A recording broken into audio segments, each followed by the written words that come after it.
விவசாயிகளுக்கு மாலை வணக்கம். 3 ஆண்டுகளான செவ்வாழையினுடைய கட்டை, ஒவ்வொரு கட்டை பாருங்கள் எத்தனை சோடு இருக்குதுன்னு. இது மனிதர்களால் செய்யவே முடியாது. கிரிப்ரோ ரோட்டா வெட்டியோ ஒன்றும் வேலையாகலை. இந்த செவ்வாழைனுடைய ஒரு கடினமான வாழை இது. அதனால் கிரிப்ரு விட்டாலும் வெட்ட முடியாது. பாருங்கள், இந்த மண்டை இருந்தேன்னா முன்னாடி பம்பர் முட்டிக்குது இவ்வளோ பெருசு தள்ளும்போது. அதனால் பார்த்துட்டு அப்படியே ரோட்டா வெட்டியோ கிரிப்ரோ வெட்டுனா ஒரு அரை அடிக்கும் கூட மண்டை செதுக்கிறது இல்லை, பூரா கண்ணு தலையுது. அப்புறம் என்ன ஆகுதுன்னா, காடு 3 மாதம் ஒன்றுமே பண்ண முடியாது. எல்லாம் வாந்தி எடுத்த மாதிரி காடு கசகசன்னு இருக்குது. 2 வெட்டு வெட்டினேன், 28,000 ரூபா கொடுத்தேன்.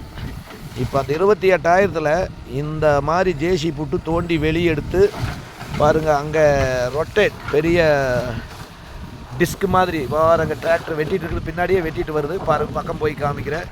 இப்போ இந்த மாதிரி இருக்கிற காடு இதை இப்படி எல்லாம் தூக்கி பார்த்தீங்களா, ஓரத்தில் இப்படி போட்டுறாங்க பொழியில் போனால் போகுது. ஒரு ஏக்கராவுக்கு டோட்டலாகவே ஒரு 4 சென்ட் 5 சென்ட் போகும். இந்த மாதிரி போட்டுட்டோம்னா காடு ரொம்ப படு சுத்தமாகிக்குது. பாருங்கள், அவ்வளவு பெரிய வாழையை எப்படி வெட்டுறது, எப்படி சாய்க்கிறது மனிதர்களுக்கு ஒன்றுமே புரியல. அப்புறம் தான் பார்த்தேன், ஜேசிபி விட்டேன். ஒரு ஏக்கராவுக்கு 700 வாழைக்கு ஒரு 7,000 ரூபா ஜேசிபிக்கு செலவாகும். அந்த மாதிரி எடுக்கும்போது பாருங்கள், இந்த மாதிரி காடு சுத்தமாக ஆகிக்குது. இதில் வந்து இடத்துக்கு ஒரு 10 தென்னை இருக்குது. தென்னை இருக்கிறதுனால அந்த ரொட்டேட் டிஸ்க் வெட்டுற கொஞ்சம் சிரமமாக இருக்குது. இருந்தாலும் நேருக்கு நேர் சொட்டை நிற்கிதுன்னு இந்த நேர் விட்டு போட்டு பாருங்கெல்லாம் வெட்டிக்கலாம். கிட்டத்தட்ட 1.25 அடி வெட்டுது பாருங்கள். வேலி எல்லாம் கம்ப்ளீட் ஜேசிபி போட்டு அமுத்தியாச்சு. இப்போ இந்த காடு இன்னும் 1 மணி நேரத்தில் இந்த பக்கம் வந்துரு. அந்த ரொட்டேட் வெட்டி இதே மாதிரி இருக்கிற காடுங்க பாரு. இப்போது ரொட்டேட் வெட்டிட்டு இருக்குது காமிக்கிறேன். இது புல் டிஸ்க் மாதிரியே கிட்டத்தட்ட 1.25 அடி இறங்குது. இந்த வண்டி வந்து மதுக்கரை சேர்ந்த வழுக்குப்பாறை அரி என்ற தம்பி. இது நீட்டாக வெட்டுது. கொஞ்சம் ஈரமாக போச்சு. அந்த ஈரமாக போகிறதுனால ஒரு 1/2 மணி நேரம் எச்சா. ஒரு ஏக்கராவுக்கு 3 to 4 மணி நேரம் தான். வயலுக்கு மட்டும் குட்டி வயலுக்கு இல்லாமல் இருந்தால் 3.5 மணி நேரத்தில் கம்ப்ளீட் ஆகிடுது. பாருங்கள், இதே தான் காடு எப்படி மலர்த்தி போட்டிருக்குன்னு பாருங்க. அவ்வளோதான். ரொட்டேட் திருப்பிக்குது பார்த்தீங்களா.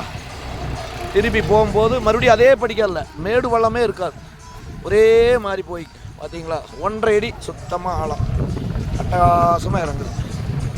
இந்த கலப்பை தான் நல்லா ஏறம் அருமையாக மைக்குது. இன்னும் கொஞ்சம் காஞ்சிருந்தால் பரவாயில்ல. விட்டால் டிராக்டருக்காரர் கிடைக்காது. 25 நாள் மழை பெஞ்சு, இந்த 2 நாள் தான் வெயில். யாருது போனாலும் அப்புறம் கொஞ்சம் சிரமம், அந்த டைமுக்கு வந்து சேராது.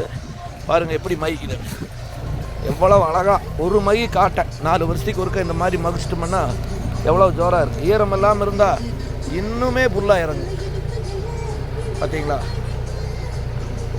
இதை இன்னும் நாளைக்கு நாங்கள் என்ன வேணாலும் பண்ணலாம். பார்த்தீங்களா, காடு ஒரே செவனா புல் டிஸ்க்கு போட்டால் மேடு வள்ளம் வரும். இப்போ இது எவ்வளோ அழகாக இருக்குது. நாளைக்கு பாருங்கள், இந்த காடு இவ்வளவு குழி மேடாக இருக்குது. நாளைக்கு பார்த்தா பக்காவாக ஆயிரும். இந்த மாதிரி எல்லோரும் செஞ்சிங்கன்னா காசு மிச்சம்.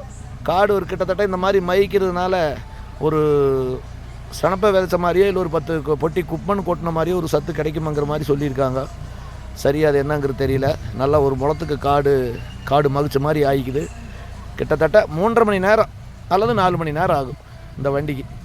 அவ்வளோதான். நன்றி, வணக்கம். இந்த மாதிரி யார் செஞ்சாலும் 1 நாள் 2 நாள் 3 நாளில் வெள்ளாமை செய்யலாம். ஆனால் ரோட்டா வெட்டியோ கிரிப்பரோ விட்டு ஓட்டினா நிச்சயமாக 60 to 90 100 நாள் எதுவுமே பண்ண முடியாது.